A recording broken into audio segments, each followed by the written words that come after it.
Hi, it's Josh from BrightTALK. I'm here at RSA with Raj Samani. Raj, thanks for joining us. Do you want to give us your background? I'm EMEA CTO for Intel Security. I work as Chief Innovation Officer for the Cloud Security Alliance and Special Advisor to the European Cybercrime Centre. Cool. So to begin with, should we jump into some kind of current affairs? There's obviously some conflicts going on in the Middle East. How much do you think cybersecurity is having an influence on the conflicts in those spheres? Well, I think cyber or digital is impacting every single element of, from the good guys to the bad guys.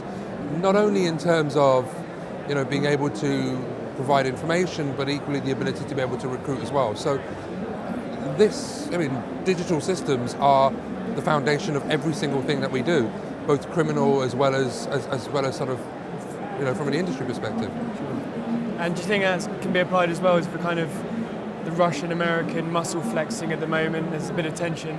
We can get into attribution, but I think the one thing that hacking team showed us, and actually the one thing that we see in campaigns today, is really determining the true source and nature of a particular attack is something that's very difficult. And I don't think you can do that based upon the technical indicators that people use today. We talk about, if you remember Dark Soul, right? So within Dark Soul, with the attacks on South Korea, that was interesting because news stories were talking about, well, this particular country is doing the attack, but they were using things like IP addresses. Now, you're here in the US. Sure. You wanted to get access to iPlayer. How long did it take? We've all learned the ability to be able to manipulate IP addresses just to be able to watch Match of the Day.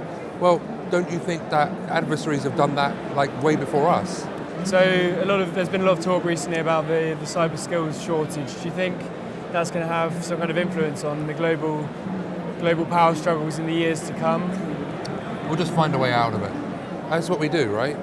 You're not going to go, well, I can't find someone, so I'll just switch off my web server and go back to selling in a shop in the high street.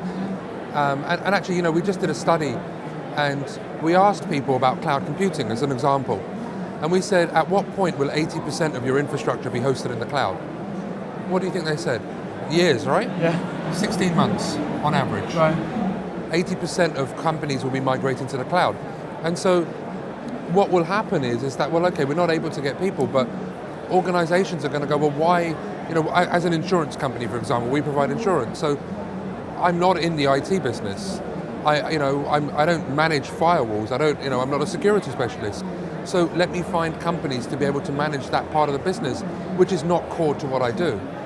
And so, you'll find organizations finding different mechanisms to be able to address these challenges.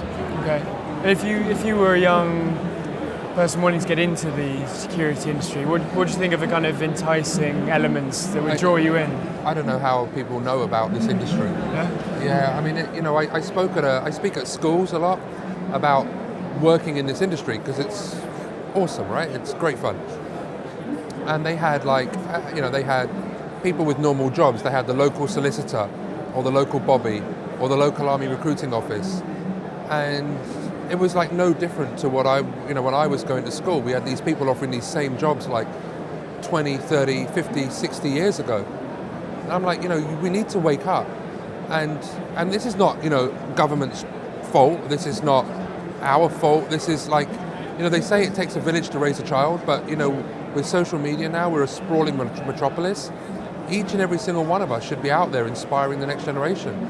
Because forget about the salary or forget about the skill shortage. This is a great place to work. And this is where, we're going to be doing automated cars, we're going to have connected medical devices. This is an innovative environment, it's changing all the time, it pays well, we don't have to wear a tie. What more do you want? Of course. And one question to kind of end on, you've talked about the kind of positives of getting into the industry, but there's a lot of talk about the kind of doomsday rhetoric around InfoSec. What is it that really excites you kind of in the next 2 years? What's keeping you optimistic about the industry? We are working together better than we ever have. If I look at, for example, EC3, right? European Cybercrime Centre have basically been a shining light in terms of how to collaborate between law enforcement, how to work together. But I think RSA is an interesting show. I haven't been here for 4 years. I've got a different view, of the industry, and I think so. The good things are for me is if you look at the way that we're collaborating, but I think we as an industry need to set an example. So I'll give you my story, right? I'm here at RSA, the world's biggest security conference, and you've got companies upstairs offering free noodles in exchange for your personal data, and we have people in our industry willing to give away their personal data for noodles.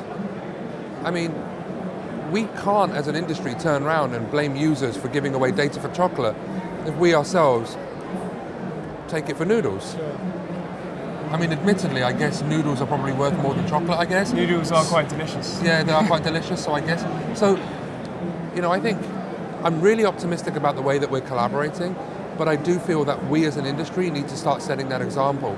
And it's all great talking about bits and bytes and malware and ransomware and stuff, but what really matters is the fact that actually what was the impact?